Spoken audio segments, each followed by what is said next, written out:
In front of me is POCO X7 and today I would like to show you how you can open apps in pop-up view.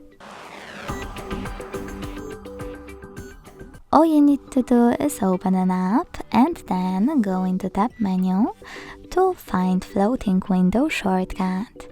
When you find it, click on it. Then tap on your tiny app. As you can see now, I can use it in this little window.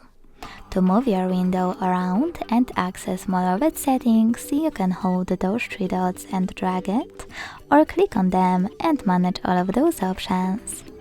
To scale it, hold one of its corners and drag it.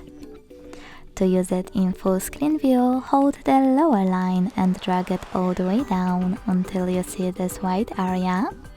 And to close it, just close your app in the background. Thanks so much for watching. If you enjoyed this video, leave a like, comment and subscribe.